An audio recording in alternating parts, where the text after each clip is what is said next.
ଆଜିର ଖାଇବା ଏତେ ଟେଷ୍ଟି ହେଇଥିଲା, ଆପଣ ମାନେ ନିଜେ ବନେଇକି ନ ଖାଇଲେ ଜମା ବି ବିଶ୍ୱାସ କରିବେନି। ବହୁତ ସଫ୍ଟ ଥିଲା ଆଉ ବହୁତ ସ୍ୱାଦିଷ୍ଟ ଥିଲା।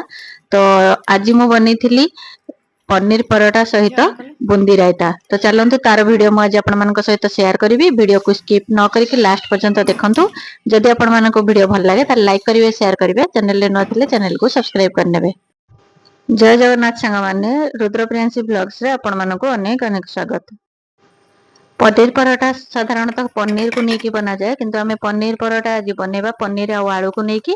ତ ପ୍ରଥମେ ମୁଁ 6ଟା ଆଳୁକୁ ସିଝେଇବା ପାଇଁ ଦେଇ ଦେଇଛି ପ୍ରେସରରେ।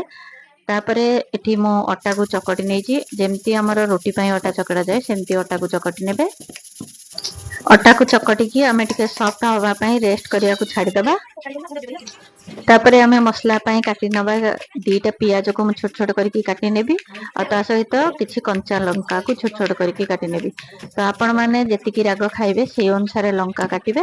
ତ ମୁଁ 2ଟା ପିଆଜ ଆଉ 5-6ଟା ଲଙ୍କାକୁ ଛୋଟ ଛୋଟ କରିକି ଏମିତି କାଟି ନେଇଛି। ତାପରେ ଏଠି ମୁଁ ନେଇଛି 250 ଗ୍ରାମ ପନିର। ପନିରକୁ ଆମେ ଗ୍ରେଟ୍ କରି ନେବା।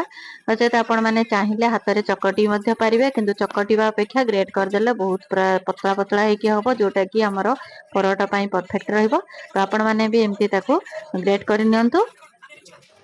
ଆପଣମାନେ ଥରେ ଏଇ ପ୍ରୋସେସରେ କରନ୍ତୁ, ବନାନ୍ତୁ ଥରେ ପନିର ପରଟା, ଦେଖିବେ ବହୁତ ସ୍ୱାଦିଷ୍ଟ ଲାଗିବ। ତ ଯଦି ଆପଣମାନଙ୍କୁ ଭଲ ଲାଗୁଥାଏ ଭିଡ଼ିଓ ତାହେଲେ ପ୍ଲିଜ୍ ଏପର୍ଯ୍ୟନ୍ତ ଯଦି ଲାଇକ୍ କରିନାହାନ୍ତି ତାହେଲେ ଲାଇକ୍ କରନ୍ତୁ, ସେୟାର କରନ୍ତୁ। ଚ୍ୟାନେଲରେ ନୂଆ ଥିଲେ ଚ୍ୟାନେଲକୁ ସବସ୍କ୍ରାଇବ କରିବାକୁ ଭୁଲିବେନି। ୟା ଭିତରେ ଆମର ଆଳୁ ସିଝି ଯାଇଛି। ଆଳୁକୁ ଆମେ ଚୋପା ଛଡେଇକି ଛୋଟ ଛୋଟ କରିକି ଚକଟି ନେବା। ତାପରେ ଏପଟେ ମସଲା ପ୍ରସ୍ତୁତ କରିବା ପାଇଁ ଗୋଟେ ମୁଁ ପ୍ୟାନ ନେଇଛି। ପ୍ୟାନ ଗରମ ହେଲା ପରେ ସେଥିରେ ଆମେ ଦେବା କିଛି ସୋରିଷ ତେଲ, ନଚେତ ରିଫାଇନ ତେଲ, ଯାହା ଆପଣମାନଙ୍କୁ ପସନ୍ଦ ସେ ତେଲ ଦେଇପାରିବେ। ତେଲ ଗରମ ହେଲା ପରେ ସେଥିରେ ଆମେ ଦେବା କଟା ପିଆଜ। ପିଆଜକୁ ଆମେ ଗୋଲ୍ଡେନ ବ୍ରାଉନ ହେବା ପର୍ଯ୍ୟନ୍ତ ଭାଜି ନେବା। ଏବେ ସେଥିରେ କାଟି ରଖିଥିବା କଞ୍ଚା ଲଙ୍କାକୁ ଦେଇକି ପୁଣି 2 ମିନିଟ୍ ଭାଜି ନେବା। ଲଙ୍କା ଟିକେ ଭାଜି ହେଇଗଲା ପରେ ସେଥିରେ ଆମେ ଦେବା 1 ଚାମଚ କଟା ଅଦା, ଯୋଉଟା କି ମୁଁ ପ୍ରଥମରୁ କହିବାକୁ ଭୁଲି ଯାଇଥିଲି। ତ 1 ଚାମଚ ସରୁ ସରୁ କାଟି ରଖିଥିବା ଅଦାକୁ ଆମେ ଦେଇଦେବା। ତାପରେ ଆମେ ଏଥିରେ ଦେବା ସ୍ୱାଦ ଅନୁସାରେ ଲୁଣ। ଯେହେତୁ ଆମେ ଏଥିରେ ପୁଣି ଆଳୁ ଆଉ ପନିରକୁ ଆଡ୍ କରିବା, ତ ସେ ତାକୁ ନେଇକି ଆମେ ଦେବା ଲୁଣ। ତା ସହିତ ଆମେ ଦେବା 1/2 ଚାମଚ କାଶ୍ମୀର ଚିଲି ପାଉଡର, 1/2 ଚାମଚ ହଳଦୀ ପାଉଡର, ଆଉ ଗୋଟେ ଦେବା ମ୍ୟାଗି ମସଲା। ଯୋଉ ପାଉଚ ଆମର ଆସୁଛି 5 ଟଙ୍କା ଯୋଉଟା ନିଏ, ସେଇ ଗୋଟେ ପାଉଚ ଦେବା ଆମେ ମ୍ୟାଗି ମସଲା। ତାକୁ ଆମେ ଭଲ ଭାବରେ ଟିକେ ଭାଜି ନେବା। ଏବେ ଆମେ ଏଥିରେ 2ରୁ 3ଟା ଆଳୁକୁ ମାଶ କରିକି ଦେବା, ଆଉ ଗ୍ରେଟେଡ୍ କରିକି ରଖିଥିବା ପନିରକୁ ମଧ୍ୟ ସେଥିରେ ଦେଇଦେବା, ଆଉ ତାକୁ ଭଲ ଭାବରେ ମିକ୍ସ କରିକି 2ରୁ 3 ମିନିଟ୍ ପର୍ଯ୍ୟନ୍ତ ଭାଜି ନେବା। ତାପରେ ଆମେ ଏଥିରେ ଆଡ୍ କରିବା କିଛି କସ୍ତୁରୀ ମେଥି। ଫାଇନାଲି ଆମର ମସଲା ରେଡି ହେଇଯାଇଛି। ଏବେ ଆମେ ପରଟା ବନେଇବା। ଏବେ ଆମେ ଦହି ବୁନ୍ଦି ବନେଇବା। ଦହି ବୁନ୍ଦି ପାଇଁ ମୁଁ ନେଇଛି କିଛି ଦହି, ସେଥିରେ ସ୍ୱାଦ ଅନୁସାରେ ଲୁଣ, ଅଳ୍ପ ଚାଟ ମସଲା ଦେଇକି ତାକୁ ଆମେ ପ୍ରଥମେ ଭଲ ଭାବରେ ଫେଣ୍ଟି ନେବା। ତାପରେ ଆମେ ସେଥିରେ ଆଡ୍ କରିବା ବୁନ୍ଦି। ଛଣା ବୁନ୍ଦିକୁ ଆମେ ସେମିତି ଦେବା ଶୁଖିଲା। ଯଦି ପାଣିରେ ବତୁରେଇକି ଦେବା ତାହେଲେ ପାଣିଚିଆ ଲାଗେ, ତେଣୁ ସେଥିପାଇଁ ଆମେ ଶୁଖିଲା ବୁନ୍ଦିକୁ ଦେବା। ତାପରେ ସେଥିରେ ଛୁଙ୍କ ଦେବା। ଛୁଙ୍କରେ ଆମେ ପ୍ରଥମେ ଦେବା କିଛି ରିଫାଇଣ୍ଡ ଅଏଲ। ତାପରେ ତେଲ ଗରମ ହେଲା ପରେ ସେଥିରେ ଦେବା କଞ୍ଚା ଲଙ୍କା, ଫୁଟଣ, ହେଙ୍ଗୁ, ଗୋଲମରିଚ ଆଉ ଭୃଷଙ୍ଗ ପତ୍ର।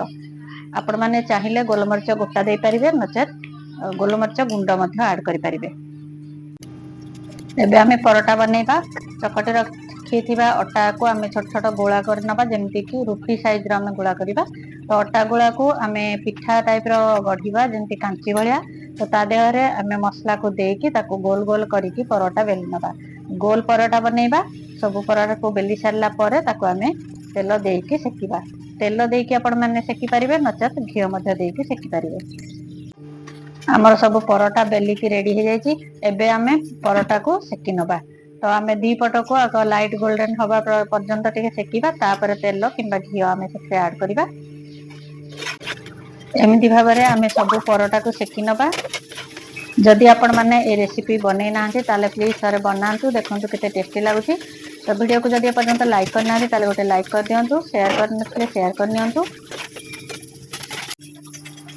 ସେଇ ସେମ୍ ଜିନିଷକୁ ଆମେ ଟିକେ ଅଲଗା କରିକି ବନେଇଲେ ତାର ସ୍ୱାଦ ମଧ୍ୟ ଅଲଗା ଲାଗେ। ତ ମୁଁ ଯୋଉ ପ୍ରୋସେସରେ ବନେଇଲି, ଯଦି ଆପଣମାନେ ସେଇ ପ୍ରୋସେସରେ କେବେ ବନେଇ ନାହାନ୍ତି ତାହେଲେ ନିଶ୍ଚିନ୍ତ ଭାବରେ ଥରେ ଟ୍ରାଏ କରନ୍ତୁ। ଦେଖିବେ ଆପଣମାନଙ୍କୁ ନିଶ୍ଚିନ୍ତ ପସନ୍ଦ ଆସିବ। ତ ଆଶା କରୁଛି ଆଜିର ଭିଡିଓ ଆପଣମାନଙ୍କୁ ଭଲ ଲାଗିଥିବ। ଏବେ ଆମର ପରଟା ରେଡି ହେଇଯାଇଛି, ମୁଁ ସର୍ଭ କରିବି। ଆମର ଦହି ବୁନ୍ଦି ମଧ୍ୟ ରେଡି ହେଇଯାଇଛି। ଦହି ବୁନ୍ଦିକୁ ବନେଇଲା ବେଳେ ଆପଣ ମାନେ ଶୁଖିଲା ବୁନ୍ଦି ୟୁଜ କରନ୍ତୁ, ଦେଖିବେ ବହୁତ ସ୍ଵାଦିଷ୍ଟ ଲାଗିବ। କିନ୍ତୁ ଯଦି ପାଣିରେ ବତୁରେଇକି ଦଉଛନ୍ତି ତାହେଲେ ସେ ପାଣିଚିଆ ଲାଗିଥାଏ।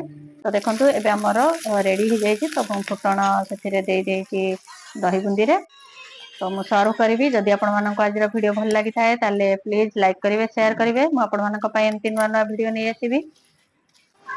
ତ ଆଜିର ଭ୍ଲଗ୍ସକୁ ମୁଁ ଏଇଠି ଶେଷ କରୁଛି। ପୁଣି ଦେଖାହବ ଆଉ ଏକ ନୂଆ ଭ୍ଲଗ ସହିତ। ସେ ପର୍ଯ୍ୟନ୍ତ ରହୁଛି। ଜୟ ଜଗନ୍ନାଥ, ରାଧେ ରାଧେ।